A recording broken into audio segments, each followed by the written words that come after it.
adversity, stay on the grind. Elevate, elevate, this is our time. Elevate, elevate. Good morning, folks. Hope you're doing well this beautiful Monday morning, May 25th, 2026. Oh, baby. It's a live stream. We're back together, and we're going to talk Canadian politics. And it all starts now. Gratefully back on with you yet again. There's a lot to discuss. A lot happened this weekend. A lot of moving parts. A lot of Pierre Poilievre over in BC saying some, starting to take some very principled, loud stances on some controversial issues. And, you know, it's a welcome sight for the base. I'll be honest about that. Number two, Marilyn Gladue. Probably saw that over the weekend. Dave did a great video on that whole thing of her interview that she got released on Friday, something late Friday, Saturday, something along those lines. And she told you everything out loud. Like, again, it's one of those very smart individual in terms of book smarts. Very smart in that way. When it comes to politics, there's something lacking. I'll be honest, it's a little lacking. And she let the cat out of the bag without even realizing she did it. She literally went on did an interview. This was her voice and her perspective, because knowing how much her riding hates her right now, she's like, I'm going to do an interview. I'm going to settle the score. I want to make sure we set the stage, make sure we clear the air of what's happened with me.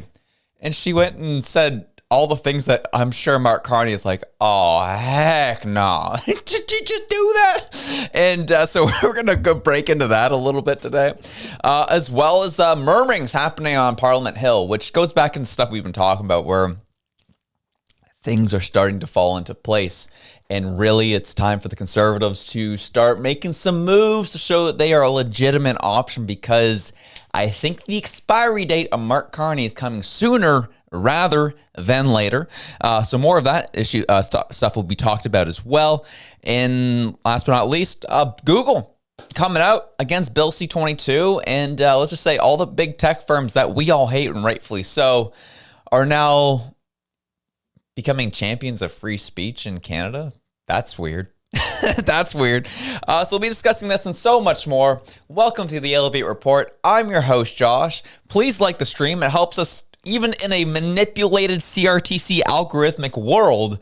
Liking the stream helps push it a little bit more across YouTube. Helps people see that there is something going on here that needs to be seen, needs to be talked about, and please do so. I see the chat. Chat is looking beautiful this morning. I'm seeing a lot of good morning Joshes. Hope you're doing well, Josh. Love you, Josh. And I'll say I love you too. I'm seeing Trees 14 is electric. She's been a huge staple on our live chats. She's awesome. A lot of people saying hi to her. Give her some love. She's amazing.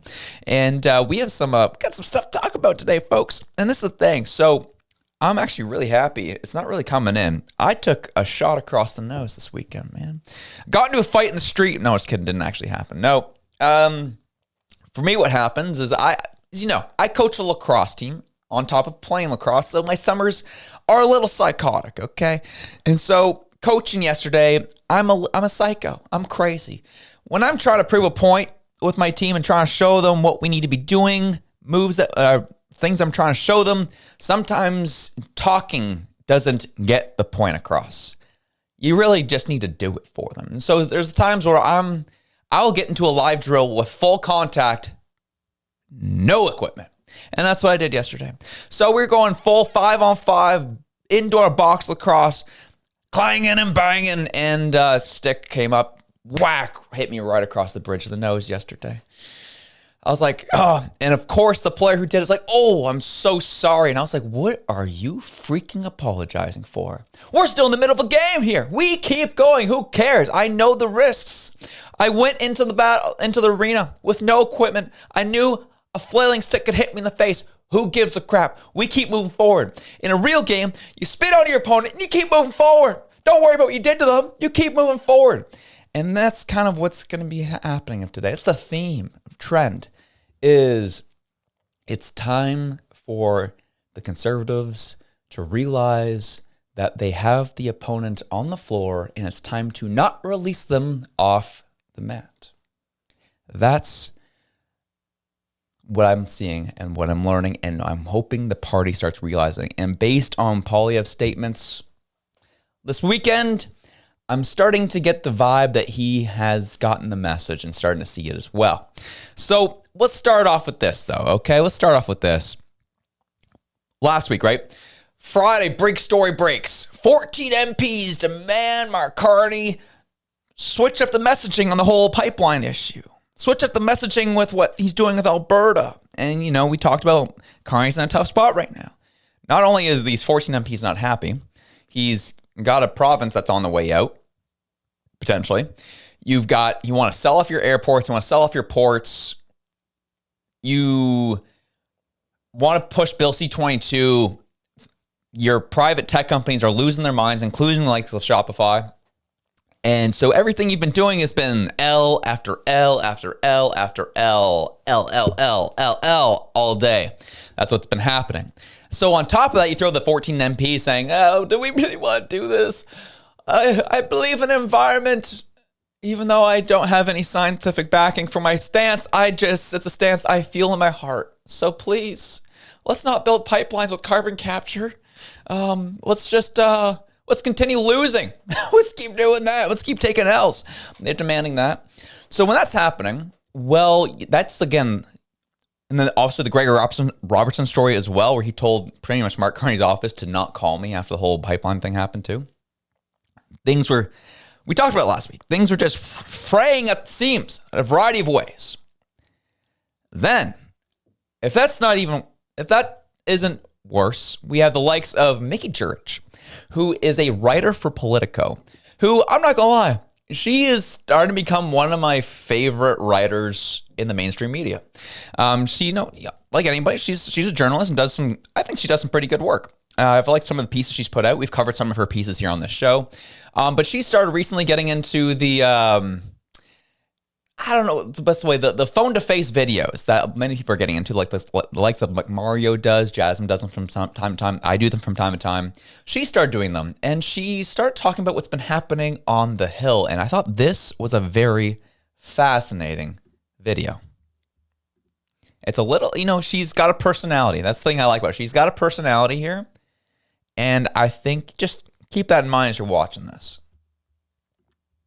Hunger Games in Ottawa. Mark Carney's cabinet just turned 1 year old, and ministers are celebrating online. But elsewhere in Ottawa, the mood is less celebratory and more scrutinizing. I can't go anywhere in Ottawa right now, whether it's a party or just running into colleagues on the Hill, without a lobbyist, journalist, even Liberal MPs bringing up the need for a cabinet shuffle. And they're all fixated on essentially the same question. They're asking, if the Prime Minister demands excellence, then why are some of these people still sitting in cabinet a year later? I'm told Liberal MPs are having daily conversations with one another about who needs to get kicked out. They're whispering in hallways about this. They're calling each other and texting each other about this. Some lobbyists in this town are so frustrated that they're even trying to bypass some ministers' offices straight to the Prime Minister's office. Even us journalists are starting to hear from staffers and bureaucrats that they don't think that their bosses know the file enough, and that they're completely out of their depth, or they're too slow to roll out policy, or they have bad communication style. Even ambassadors in this town are gossiping about it. There are some names that are frequently popping up. AI Minister Evan Solomon, Immigration Minister Lena Dia, Housing Minister Gregor Robertson. Then there's Trudeau-era ministers, Public Safety Minister Gary Ondan-Singari. I've spoken to some Liberal MPs who believe Industry Minister Melanie Joly has just overstayed her welcome. Some point to her not getting along with the auto industry at a time when Canada-US relations is so important politically. Others are even complaining about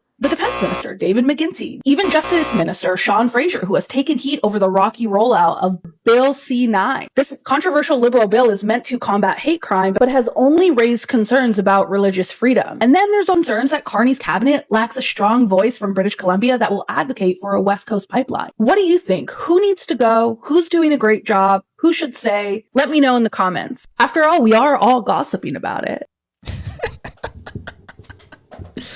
I see you guys in the chat right now. Like, what's up with the music? I told you. It's going to be a little, it's going to have a little flavor to it. This is her style. This is what she's doing. This is her trying to do something different to get a message across that, of her as a journalist. And so, but let's look through let's try to look past some of the things that happened in the video and talk about what the content of the video is here. She's talking about the fact that everywhere you go in Ottawa, all Liberal MPs are talking about cabinet shuffles. Losing faith in the Prime Minister and his choices in his cabinet. She almost I think she labeled almost every cabinet minister there. At least, I think 70% of them at the very minimum. Everybody's in question right now. Everybody's in question. At least the ones who are in front of cameras quite frequently. Everybody's got questions in the party about cabinet shuffles. And so typically when you start hearing murmurings happening on the Hill within the party saying, we need a cabinet shuffle. And so, was that a right decision? Is this the right move? The cracks are showing, my friends. They're showing. And I say when, people are so fixated on the cabinet reshuffle conversation, I don't really care if there is or isn't one. My point is, everybody in the party's talking right now, seeing that there are cracks. There are issues. People are wondering what's going to happen. When's the next shoe going to drop? The cohesiveness of the party is nowhere near it was a year ago. They are questioning themselves. They're questioning their cabinet ministers. They're questioning their moves. They're questioning pipelines. They're questioning some of the decisions of the Prime Minister. As I said last week, it took a long time to get to this point for Justin Trudeau. It's taken all of 13 to 14 months for Mark Carney to get to this point. There's blood in the water, folks. There's blood in the water on this. And I think that's something to keep in mind. I think this was a big tell. If that's happening on the Hill and those conversations are happening, whispers in the hallways, criticisms, those are always there in every workplace, right?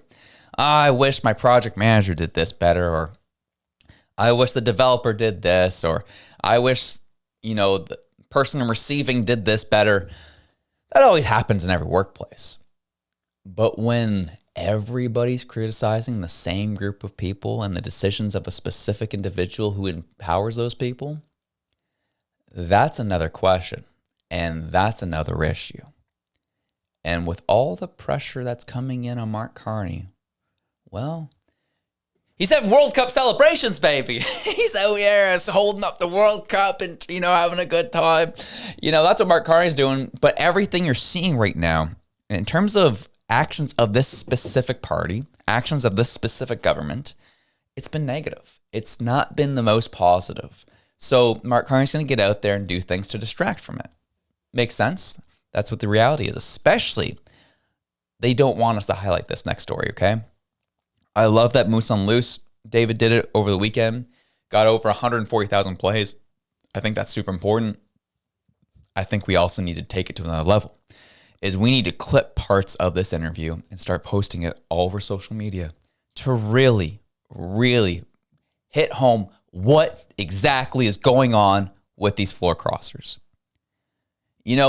Conservatives have always been criticized of them saying, the backroom deal, blah, blah, blah. And everyone's like, no, they just want a better future for Canada. And we're all like, okay, let's act like adults for 2 seconds. We all know it was never about a better future for my constituents. It was always something to do with their career, something to do with wanting to feel better about themselves. And I know there's little criticisms that were floating around of, they probably have an offshore bank account for Brookfield. Sorry, dude, I couldn't disagree with that anymore.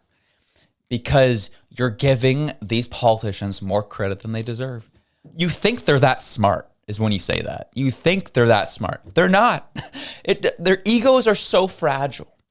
All it takes is a little bit of, I think you're doing a good job, to get them to move across. Trust me. Oh, man, if we go to an election, I might lose my job. Oh, come on over to Liberals, baby. Well, guess what? You probably saw the episode of Moose on Loose. Well, we're gonna highlight it again. Marilyn Gladue did this interview, and 45-minute interview. But the piece where she talks about the floor crossing and how that came about, she thought she was being slick. She thought she was being smart. She thought she was being open and transparent, and she admitted to, if not crossing the line, it's very close to crossing the line. I'll tell you that much of how this whole floor crossing came about. It might be a little illegal. I have to look into the laws, but it might be just a little bit illegal. She was talking about the story of how this all came about. Let's watch it together. And I didn't enjoy that. So I was actually thinking of leaving politics because I had no expectation that the Liberals would take me. I mean, everyone who knows me You were knows. kind of told that, weren't you, from yeah. even your own party? For sure, because we were all looking around, looking at one another, trying to figure out who's the next one to cross the floor. And my whip talked to me, and I said, well, I've heard this rumor and that rumor, but all I know is it's not me. And he said, oh, well, we don't worry about you. They would never take you. So I was like, well, that's what I believed as well, that they would never take me. Because You didn't take offense to that comment? No, everybody knows I've been a conservative for 10 years, 4 times elected. I've said terrible things about the government for the last 10 years, so I didn't expect, honestly, that they would take me. And so one day I was talking to Evan Solomon. He's the minister in charge of federal economic development. Okay. And they had cut the funding for the riding by 50%. And they doubled the size of the riding. So I was on a begging mission, and I said, Evan, here's the great work that they've done with Community Futures. They've cut their funding. Do you think, you could look at, with your team, is there any way they could extend their funding? And he said, sure. When are you coming over? And I looked at him and I laughed. I said, well, I didn't get a call, and I don't expect I will. Right. So catch that before we continue. Like that detail stuck out to me like a sore thumb when I first heard this, okay? I'm like, you're telling me funding got cut in your riding. You went to them being, hey, how can we get that funding restored? And the first response was, you can have the funding if you come join us. That's not how this works. I'm sorry. You're the government of Canada, not the government of liberal Canada. You're the government of Canada. And someone from across the aisle talks about, hey, potentially restoring funding to help their constituents, a la making the lives of Canadians better. And your first response was, if you join our party, you can have the funding. She outright said it out loud. Quid pro quo. I can't even speak. I'm just so shocked. If you come over, you can have the funding.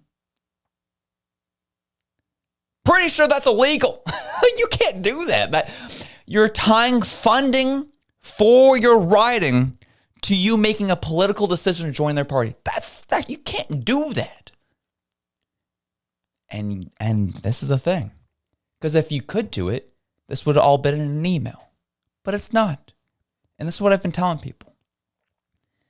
Is the talks of floor crossing never, ever, ever, ever, ever, ever, ever happens written for. Never.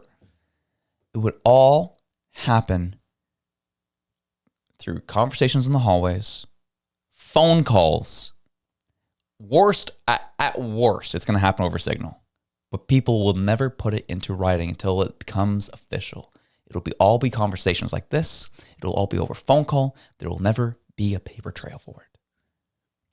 And then she came out and admitted exactly what happened behind the scenes. But we continue. And I looked at him and I laughed. I said, well, I didn't get a call, and I don't expect I will. Right. And he said, would you like a call?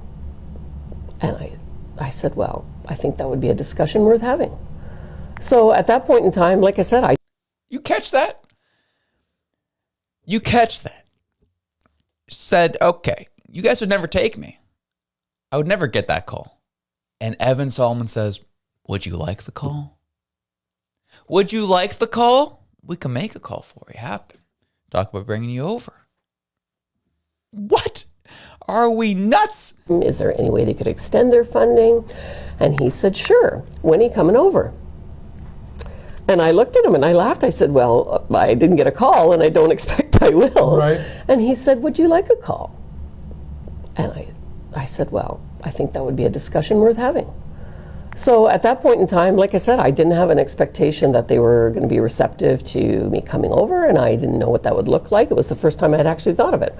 So, we talked, and he talked about, the vision. Obviously, the Prime Minister has leveraged many of the Conservative ideas into the platform, and so he's got this plan that is basically going to build Canada, nation-building projects. What are those ideas that Okay, brought so from Conservative? yeah, so we were always talking about making Canada an energy superpower and building nation-building projects. So that is now one of our tenets.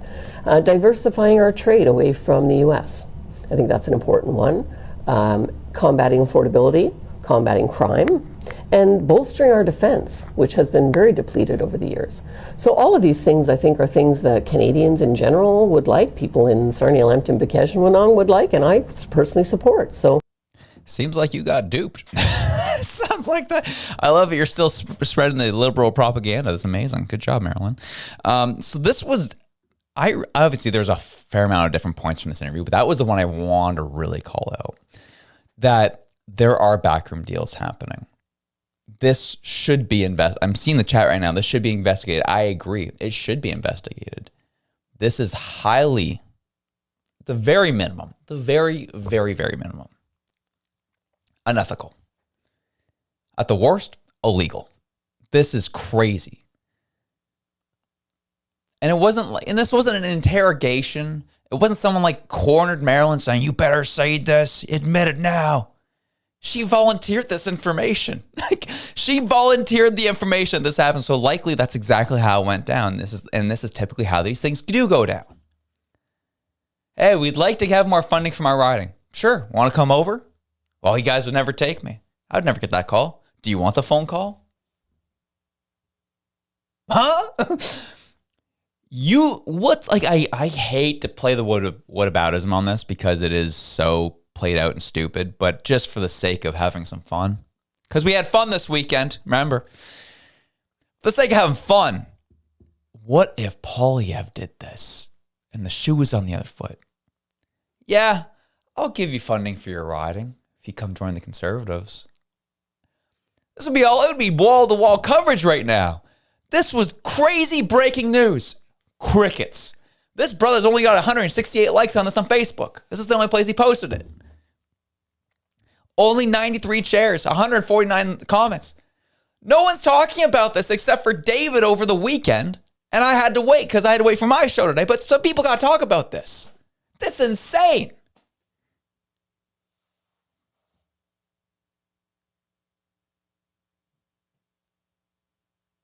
Holy jumping.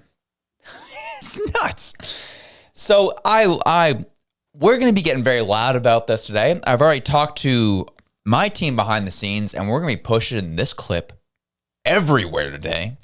If you could help us out, we could share it. That would be awesome because we want to just highlight the tar out of this. This is craziness. Psychotic. So I say all this with everything that's been happening the past couple of weeks with all of the unpopular decisions of Mark Carney. You have the likes of the 14 MPs saying, not really happy with you. We have Mickey Jurich of Politico saying, yeah, we're hearing a lot of talk behind the scenes of a cabinet reshuffle. People are losing faith in the current system or in the current group of cabinet ministers and are questioning Mark Carney's decision-making at the moment. It's all kind of, the cracks are there. It's an opportunity. It's an opportunity. The cracks are there. It is coming together at the seams in the liberal side of the aisle. So naturally, the propaganda is going to increase. Mark Carney's got to do something to change the conversation. Marilyn Gladue admitting to backroom deals, not helping the government. We got to make sure we completely and utterly just amplify that voice. Just pull that out because that's psychotic that happened. Maybe I'm just a newbie to politics, but that's crazy that someone admitted that on camera. Like, it's crazy that it happened in the first place, and we already knew that that's likely what happened. But for the person to actually admit it with no pressure, voluntarily just, yeah, that's what happened. Want to be open. What are we doing, man? So that happens, right? So as I said, the propaganda is going to come out. We have to distract. We have to distract. We have to show all the amazing things that are happening in the world. So, cue Abacus data. David Coleto's got to come in clutch to save his boy, Mark Carney. All right. So, Canadian politics, Carney government approval and Liberal lead reach new highs as optimism about Canada improves. Does it? Does it? Sure, based on their survey here, they're going to say, yeah, Mark Carney's very popular, yada, yada. It's so funny, though, the framing of these results, the framing of the responses, I thought was peculiar, if I'm being quite honest with you. Because let's talk about it for 2 seconds.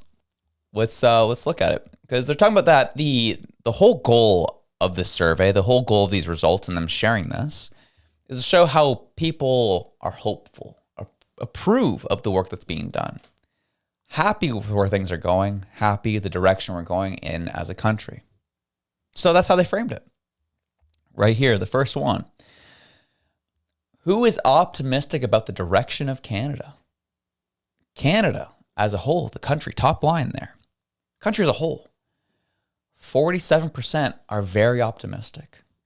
52% in BC, Alberta down 41%. And then it kind of goes up to Atlantic Canada at 53%. People are very optimistic. Males are 51%, females at 44%. 18 to 29 is at 44, 30 to 44 is at 40%, 45 to 59 is at 46%, 60 and over is over 57%. Wow. Look at all the optimism. It says people are just so happy and optimistic about the direction of Canada. They're so happy with where things are going. Everything's lit up in green. Compared to each other's optimism. No red. No negativity. It's all positive. We're having fun here, right? We're having fun. It's all green. And this is the deceptive framing that's being used. 47% of Canadians are optimistic, think we're going the right direction. So, if we can do math, that means 53% of Canadians think it's going in the wrong direction, okay? Like, what are we doing here? Honestly, though, what are we doing here? What we're doing is David Coleto's got to preserve his cash cow because he gets so much government funding for his company. He's got to make sure they stay in power. So, as I said, trot out David Coleto. Trot out Abacus data. When things are going wrong, you can count on David Coleto to come shortly after to give something, to really paint the Liberals in a great light, to give people hope that things are going well. Like, look at the numbers here. Look at the framing. Everything's green. As I said, everything's green, optimistic, right direction. He doesn't talk about where people think about the wrong direction. It's just people think it's going the right direction. And majority of the numbers are below 50%. Well, guess what? That's not a good one for the government. Those aren't good numbers. Of course, Atlantic Canada's 53%. And even then, it's not like it's in the 60s, 65, close to 70. It's not like it's overwhelmingly people are like, oh yeah, we're going the right direction. It's less than 50%. Those aren't good numbers. Okay? When you're dealing with the optimism of your country, those are not good numbers. And that's how it was all framed, my friends. I do find it funny how males, 51%. 50-50. And females really are not happy with where things are going. But this is kind of how this whole study was framed. Overall, do you approve or disapprove the job the federal government led by Mark Carney is doing? 57% apparently approve. And this is why the numbers are really funny to me, right? All these people approve of what he's doing, but the numbers say that they feel like it's still going in the wrong direction. So square that out for me. How does that work? That's why you have to always question, and simply ask questions of what does this really all mean?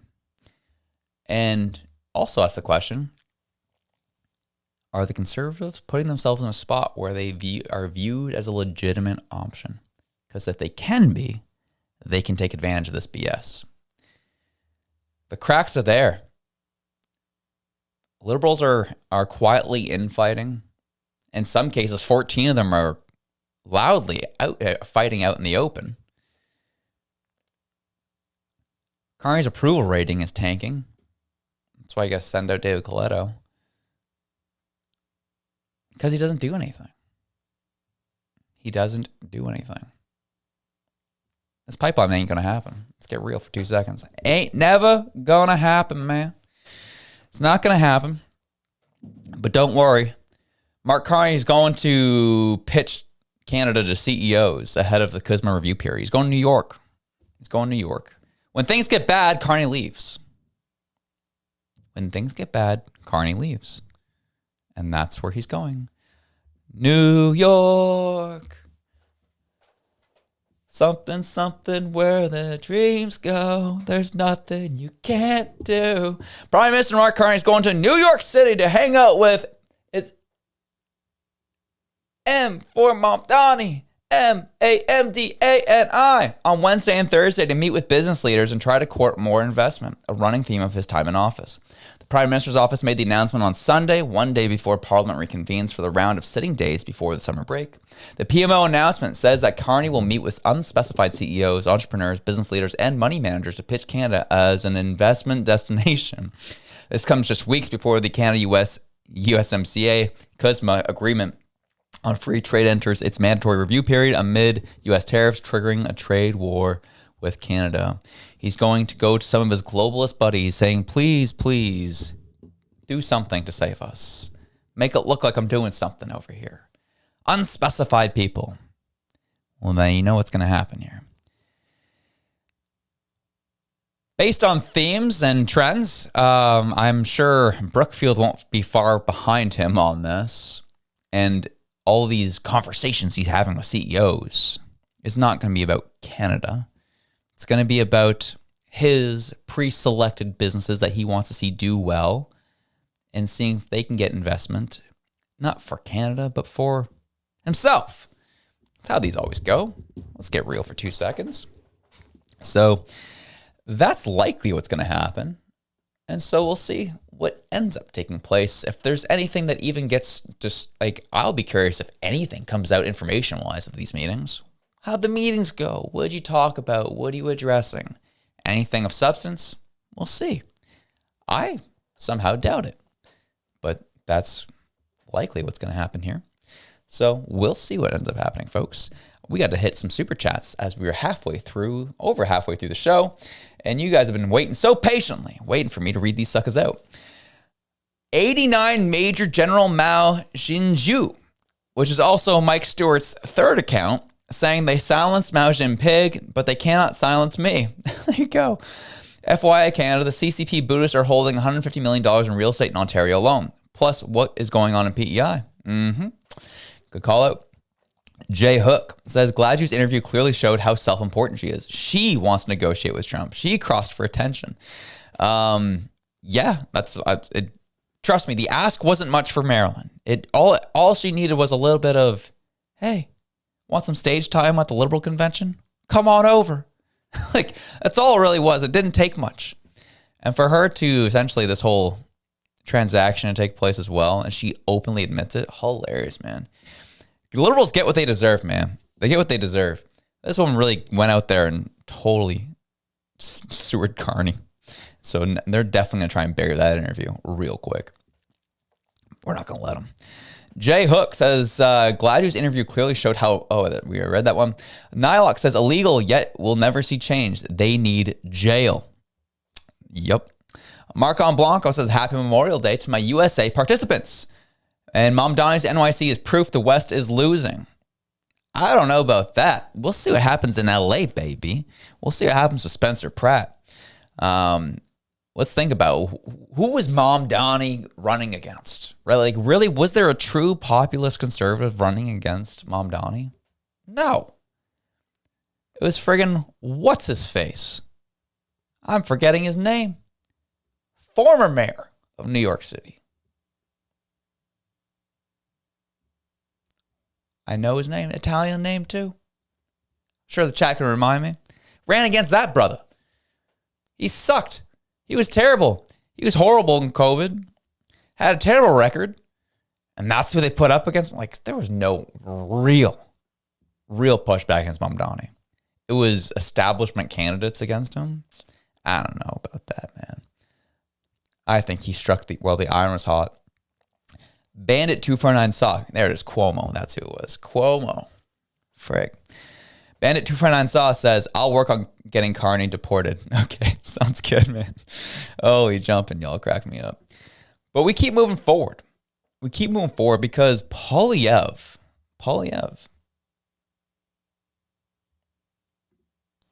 has got some things to say this week, dude. He's over in BC. And we talked last week. He started BC talking about private property rights, speaking against the Cowichan ruling, speaking against Mark Carney, telling him to start being a prime minister, start leading, and stop allowing people to live in doubt of what's happening with their property and their value. That's what he called out. This is a big one. It's a touchy one, but it's a big one. It's a winning issue. Well, he was going on throughout the province, and he was asked about the extortion issue that's going on, primarily with the Calistanis.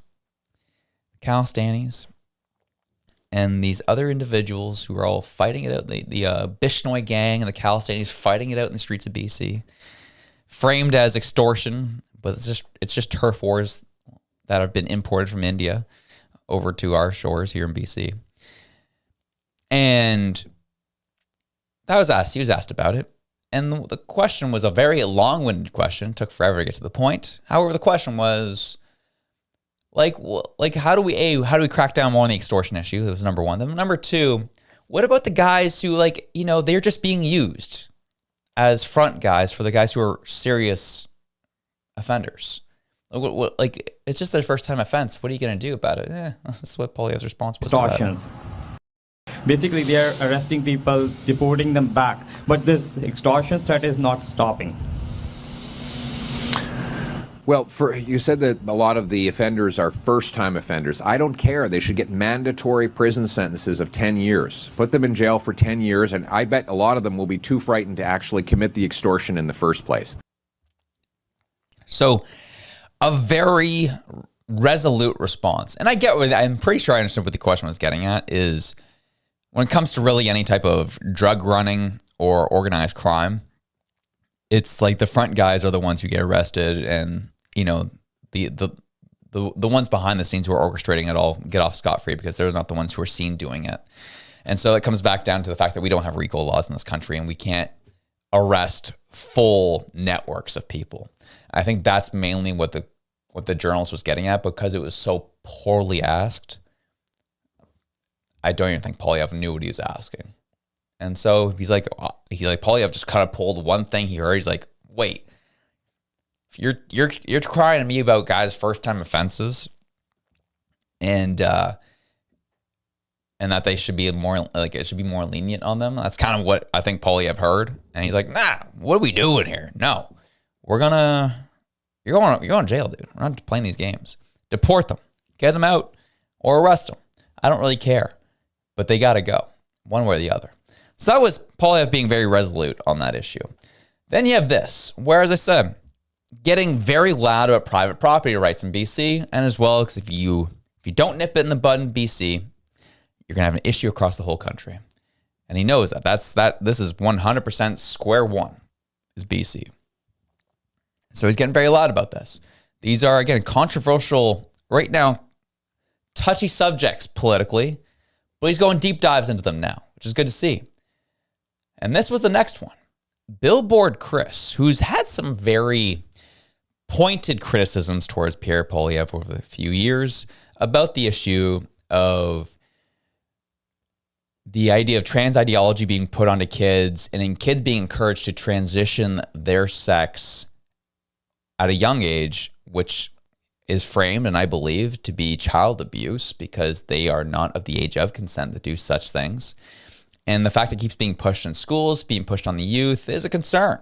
It's a concern. And Billboard Chris has been critical of Poilievre for not having a more resolute, clear stance on this. And so here we are. They're in BC. Poilievre's doing a panel. And here's Billboard Chris asking the question of this very issue. And he takes about a minute and a half to frame the question. He asks the question, And this was Pierre Poilievre's response to it. If we can get the internet to work with us, that'd be nice.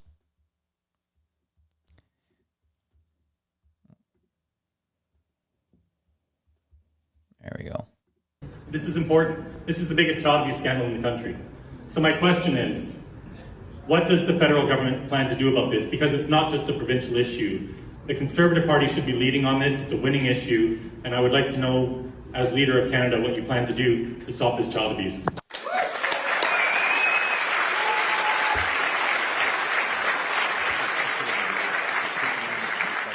The policy of the Conservative Party, as adopted by our national convention in Quebec City 3 years ago, is that there should be no irreversible sex changes for kids, period. That is our policy. And I support that policy. I support that policy. I don't think when you're not old enough to get a tattoo, to go into a liquor store, to have a drink, to join the military, to vote, that you are equipped to make the decision to irreversibly change your body.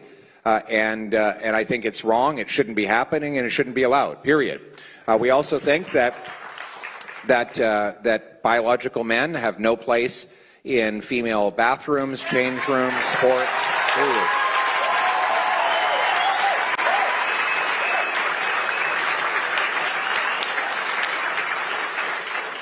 And our policy as a Conservative government would reflect all of the things I just said. Thank you. Good, thank you. So there's a pretty clear stance on that from Pierre Poilievre. And Billboard Chris had this to say about it. It says, very good news. I asked Pierre Poilievre what he plans to do as Prime Minister of Canada about the abuse of child transition. He was more clear than he's ever been, vowing to stop it.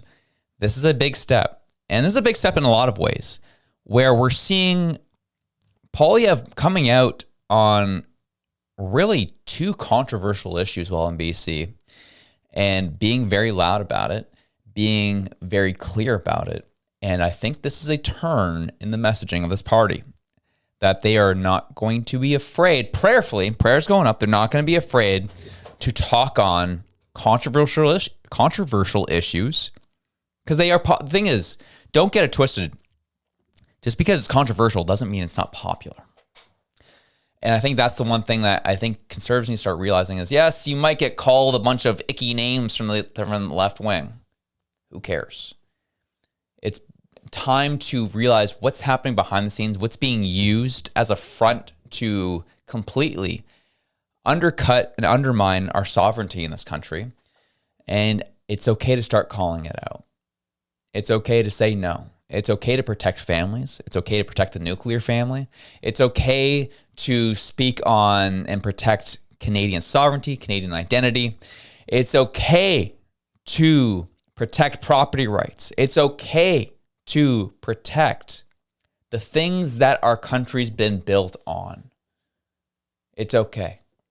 I know we've been endured 10 years of being called naughty names because we believe in very basic freedoms and liberties. Don't need to shy away from it anymore. Don't need to it. People are sick and tired of it. And just because House of Commons might get a little spicy doesn't mean you shouldn't take the stance. These are popular issues. It's the Liberals who have done a good job making it seem like they're unpopular, getting you to shy away from talking about them because they know if you do start talking about them, that they could be winning issues to defeat them. Did I say that out loud? Whoops. Did I say that out loud? Here we are. Marcon Blanco says, you're right again, Josh. I appreciate that, Mark. Much appreciated. Snooky Smokehouse says, 2.2 thousand chat, under 1,750 likes. Hit that like, folks. Thank you, Snooky Smokehouse. Much appreciated.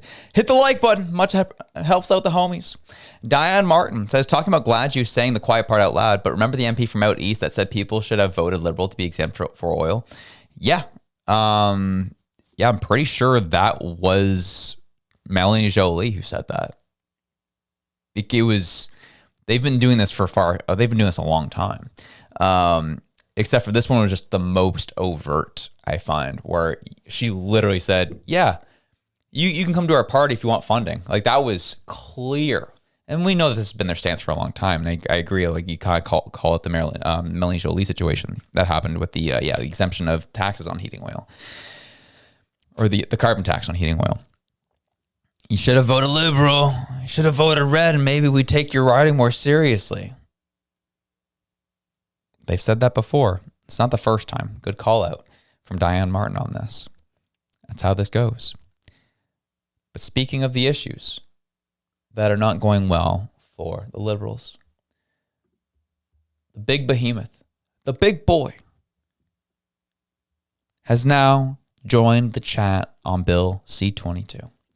Google warns lawful access bill could create major cybersecurity risks. Okay.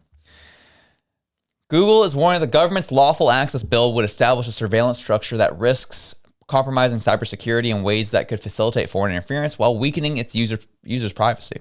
In a submission to the House of Commons committee scrutinizing the bill, Google said it is committed to supporting efforts by law enforcement and Canada's intelligence agencies to protect the public against crime and terrorism. But it said that it should be done without engineering vulnerabilities into products and services that weaken security for all users. Meta and Apple have already urged the government to make changes to Bill C-22, which would require electronic service providers in Canada to adjust their systems to give surveillance and monitoring capabilities to police services and the Canadian Security Intelligence Service. CSIS and law enforcement have long argued that Canada is lagging behind its Five Eyes intelligence partners in not having such a lawful access regime to aid investigations. But the latest attempt to pass a bill in Canada has faced steep opposition, including from secure messaging app Signal, Canadian tech companies, privacy advocates, and civil liberties groups. Google, in a brief submitted to the Commons Public Safety Committee, and significant concerns about parts of the bill, including wording that gives the Minister of Public Safety sweeping powers to issue secret orders to facilitate the interception of retrieval of data. And we know. All I'm saying is this. Why did I bring this up? Because Google's the big one. Google's the one that's been playing ball with this government the most. Meta has told them, screw you on the Online News Act, Bill C-11. They said, peace out, not doing it. No news in Canada now on our platforms. Google's like, we'll give you the money. We'll stay in Canada. We'll give you the money. You're shaking us down, but whatever. We'll give you the money. We'll stay here. We'll continue allowing news to appear on our platform. Google is typically the one, like Google's the one who's playing ball right now. YouTube is playing ball with the government at the moment. The CRTC, how they are legitimately they're suppressing our content as we speak. Google plays ball with these guys. They play ball. So for Google to come out and saying, okay, relax now. We're not doing this one, though. We'll do everything else you've been asking. We don't really care about that. But this, we have to call this out. We're not doing this. For Google to come out against it, that's a big one. That's a big one. And again, my favorite part about Globe and Mail, Marie Wolf. I'd say it's probably Marie. Marie Wolf. Ottawa, published yesterday. But please, for the kids at home, I want you to read that gray box right beneath that name, location, and publish date. 4 subscribers. They'll see the beautiful headline, which is good enough. At least you can see the headline that Google is entering the fray. But again, these articles are hidden from the free side of the Globe Mail, but they'll make sure anything that's promoting the government is always free. If you get what I'm saying, it's how they go. It's how this game works. That's why we struggle to respect guys like Robert Fife in general. But that's a big move, folks. I'll say that's a big move. And I think we'll leave it there. We'll finish off with some last minute super chats, some last minute general chats, and we'll call the day there. Enchanted says it's starting to feel like Marilyn is a conservative agent within the Liberal caucus. There's no way she doesn't know what she's alluding to. Maybe it's potential. I mean, I know Reg brought up that theory, sending over double agents to the party. And could Marilyn be one of those? I don't know. From what I've heard from people in the party, in and around the party, I should say, is that Marilyn's a bit of like she's a strange cat. You know, she's just kind of she's a little out there, smart, but a little out there socially.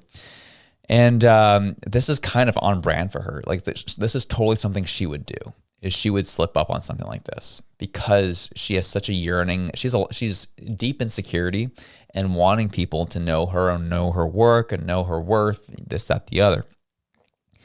So if someone gives her a camera and allows her to talk, she'll talk. Like this is, she as an MP, she has deep insecurities and she wants attention. And I think this is all that was. And she said the quiet part out loud, and Mark Carney's like, for all it's holy, Marilyn Gladue. And this is what happens, Mark Carney. When you do slimy things and you bring in the serpents, they will bite you. Bring in the vipers, it's what you get. That's what happens. And that's what we're going to be doing all day today, baby. We are compiling that clip. We are putting it out there. We're going to let people know what's going on. It's crazy what's going on. And we're going to be making sure that we play that over and over and over again on all platforms today. We're just throwing that everywhere. At the Elevate Report, we were doing that. So we'll leave it there, folks. We will leave it there. And it's been a good time. We got to 2.4. Let's go. And I'll say this as well so that we can clarify some things I forgot to mention at the top of the show. So I know last week I said, I'm going to take this week off. Actually, we're going to go full throttle this week. We're going to live stream every day, afternoon episodes every day. Then I'm going to be taking probably the first half of next week off. That's what the decision I've been making. And we're going to be pivoting. We're going to be pivoting our show. The show itself, not changing. Still doing live streams, still doing afternoon episodes, still doing all that. That's not changing. How we conduct our business is going to be changing here shortly, actually. And I'm excited about it. We are going to be moving into, we're going to be expanding production. We're going to be expanding our team. We're going to be expanding what we do here at the Elevate Report. And what I said previously at CSFN, I've said on the show a lot, is every time the government tries to do something to squash us, tries to end us, tries to discourage us, it works against them because we just will get bigger. We will pivot. We will figure out a different way to do things based on the rules and laws they're introducing, and we'll still win. And that's what we're doing, is we're about to start winning even more. Just when they thought they had us pinned, it's about to start getting real instant around here. And we're about to start having a lot more fun, is what I'm talking about. So we'll be making announcements probably in probably a couple weeks' time. We'll be making some announcements, but I just want to drop some intel for you homies of what's coming down the pipe. It's going to be good. But otherwise, I'll see you this afternoon. I see there's a couple super chats that came in just as I was talking there.